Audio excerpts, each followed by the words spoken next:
Tiene la palabra por el Grupo de Unión, Progreso y Democracia el señor Martínez Gorriarán. Sí, muchas gracias, señor presidente. Como ya se ha dicho,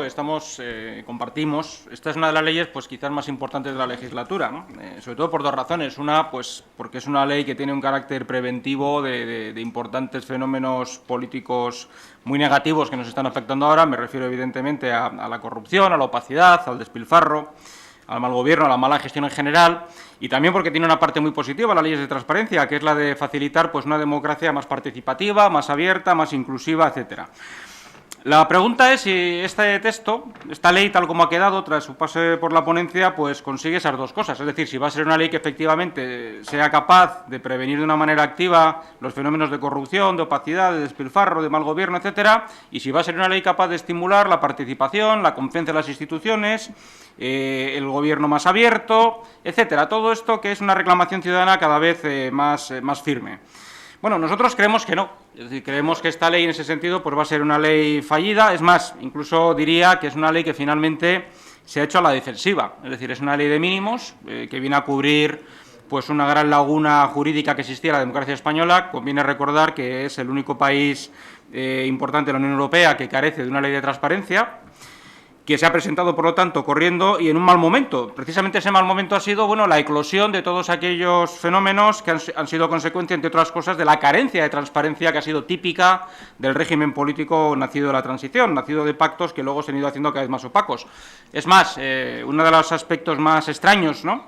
paradójicos de la tramitación de esta ley es que ha sido una tramitación pues sumamente opaca. Nuestro grupo ha querido participar en todos los pasos de la tramitación, hemos tratado de aportar todo lo que nos ha parecido que podía mejorar el texto de la ley pese a las diferencias que había de concepto. Hemos presentado 79 enmiendas en ese sentido, algunas se nos han aceptado, retiraremos por lo tanto algunas de las que hemos presentado, pero mantendremos la mayor parte de ellas vivas porque consideramos que efectivamente la ley pues no acaba de centrarse en lo que una ley de transparencia tendría que tener como sus objetivos políticos, que son la mejora de la democracia. Es decir, no se trata tanto de decir, vamos a regular de una vez el acceso a la información pública y para aprovechar de paso para hacerlo sumamente complicado, sumamente difícil a veces y lleno desde luego de reservas. Me quiero referir ahora brevemente a eso, porque eso es precisamente lo que va a hacer que votemos en contra del dictamen de la ley y de la ley en su conjunto, aunque, como digo, apoyaremos aquellas enmiendas de los diferentes grupos y de la ponencia pues que nos parece que mejoran el texto legal. Algunas cosas, como he dicho, también se nos han aceptado a nosotros y aceptamos, quiero en ese sentido agradecer pues el talante de tratar de llegar a acuerdos que ha habido durante la tramitación de la ponencia, pero que desde luego no ha superado las diferencias de fondo.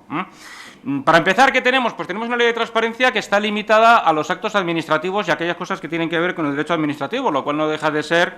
algo pues difícilmente aceptable, porque una ley así deja fuera del control del acceso a la información pública, de la obligación de publicidad activa, pues todos aquellos entes de las administraciones, todos aquellos entes privados que manejan fondos públicos o que están subvencionados de alguna manera, que sin embargo pues tienen actos o que están sometidos al derecho mercantil o al privado, etcétera. Por poner un ejemplo muy claro y muy concreto que a nuestro grupo le importa mucho. Pensamos que con esta ley de transparencia no va a ser posible algo que es urgente. Por ejemplo, conocer cómo se está gestionando la enorme cantidad de recursos públicos destinados al saneamiento de la banca nacionalizada, los rescates bancarios. ¿Por qué? Bueno, como no son entidades sujetas en principio en todos sus actos al derecho administrativo, pues ahí nos encontramos, como en otros casos, pues con una facilidad para negar esta información. En fin, antes me refería a cuestiones de fondo y la más importante quizás sea la del reconocimiento de que el derecho de acceso a la información es un derecho fundamental. Nosotros pensamos, y también así lo defendieron, no solamente otros grupos aquí presentes, sino muchos de los comparecientes en la Comisión Constitucional durante las comparecencias sobre el proyecto de la ley, que la Constitución sí permite desarrollar el acceso a la información como un derecho fundamental y pensamos que no se ha querido hacer así pues por una razón básicamente política que tiene que ver con lo que decía. Porque es una ley a la defensiva, porque al final es una ley que aunque se propone, en fin, retóricamente el facilitar el acceso a la información, en realidad lo que va a hacer es dificultarlo en muchos aspectos y limitarlo también en muchas de sus consecuencias prácticas. El mismo hecho de que se limite el ámbito subjetivo de aplicación de la ley, pues aquellas entidades que reciban fondos de unos 100.000 euros anuales, sumando todos los que pueden recibir, o 40% de sus ingresos,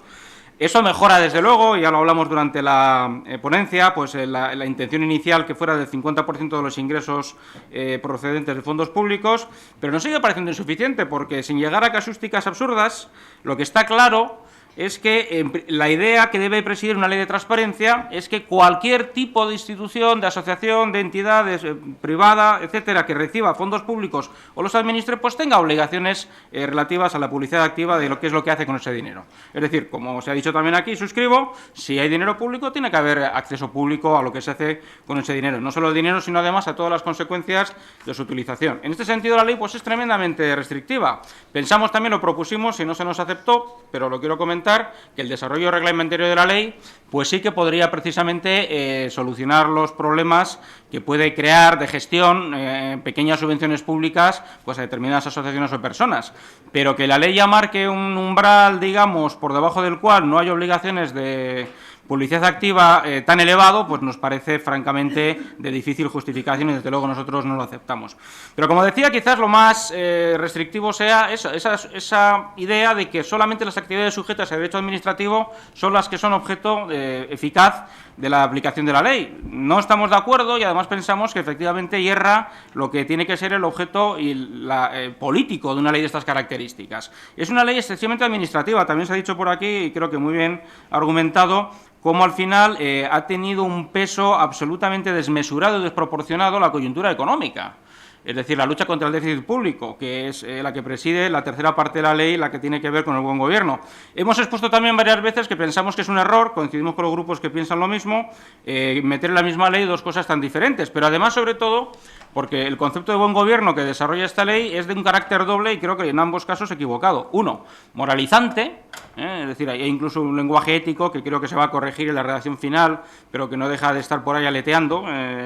como el espíritu que flotaba sobre las aguas. Es decir, una idea de moralización de la gestión política que tiene un problema, es decir, que eso no se puede hacer por vía legal. La ética pública también tiene un terreno propio que, desde luego, no es de la legislación, no es de la normativa ni el reglamento. Y, además, con unas figuras jurídicas de una enorme ambigüedad y de una interpretación libérrima por parte de los afectados. Y la segunda, como decía, el segundo criterio que rige esta idea del buen gobierno, que es la lucha contra el déficit público, o sea, como si fuera lo único importante en esta vida y aquello para lo cual hay que legislar. No ha pasado solo con esta ley, está pasando con muchas de las leyes que trae el Gobierno al Congreso, el que la coyuntura de la crisis tiene un peso absolutamente desmesurado. A veces uno no sabe si pensar, yo lo que empiezo ya a creer, que es que el Gobierno en el fondo cree que es que la crisis va a ser eterna, nunca vamos a salir de ella y por lo tanto hay que gobernar pues pensando que esto va a ser siempre así y hay que prepararse para lo peor.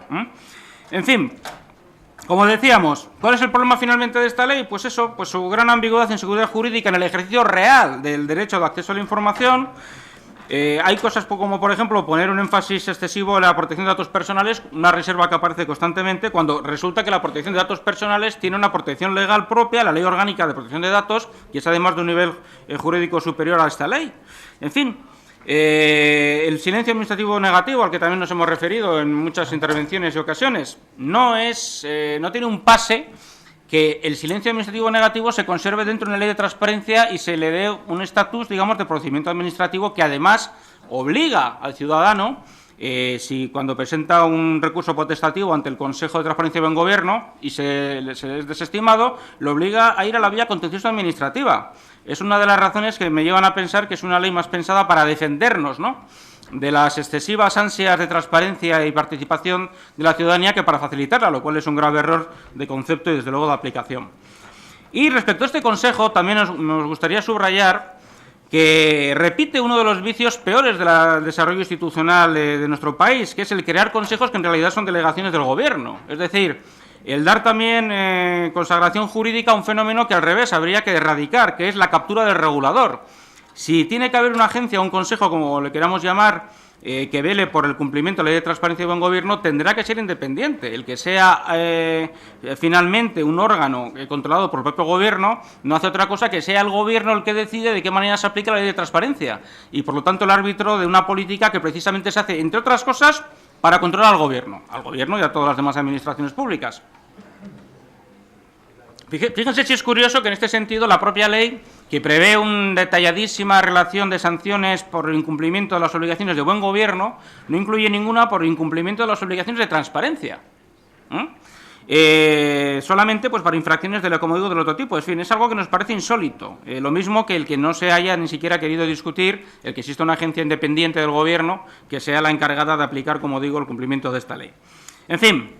como les digo, creo que las razones que he enumerado y otras muchas más que se podrían entrar en detalle, pero que quiero ahorrar aquí a sus señorías, pues justifican el que no podamos apoyar una ley que, como digo, pues sin duda tiene buena intención, no lo vamos a negar a nadie sus buenos deseos, pero que realmente marra el golpe, es decir, no dan el objetivo donde tenía que ir a dar. No va a ser una ley, creemos, eficaz en garantizar el derecho de acceso a la información pública, que era su objeto. Al revés, creemos que introduce una enorme cantidad de restricciones prácticas y, desde luego, no es una ley que esté pensando en una democracia más inclusiva, más abierta y más participativa, sino más bien todo lo contrario, en cómo defendernos de una ciudadanía que está más que harta del mal funcionamiento de las instituciones. Y es que esta es la cuestión. La democracia en realidad no es otra cosa que el buen funcionamiento de las instituciones y el cumplimiento de las leyes. Si hacemos leyes que están mal concebidas jurídicamente, que son chapuceras técnicamente, esto va a ser complicado. Pero si además esas leyes están pensadas más para prever y evitar o minimizar al máximo el deseo de participación ciudadana y del escrutinio de lo que pasa en las instituciones no van a funcionar mejor, seguirán funcionando tan mal como hasta ahora, o quizás peor por la tendencia a empeorar de todo aquello que no mejora. En fin, acabo, como digo, vamos a votar en contra del conjunto del dictamen, mantenemos vivas nuestras enmiendas, salvo unas cuantas que hayan sido incluidas, esperamos ver también cómo queda finalmente, tras la aceptación de enmiendas de otros grupos, el texto final, pero las razones, digo, para mantener o retirar algunas enmiendas nuestras, pero las razones de fondo que nos llevan a considerar que esta ley ha fallado políticamente su objetivo, están ahí y no van a cambiar. Muchas gracias.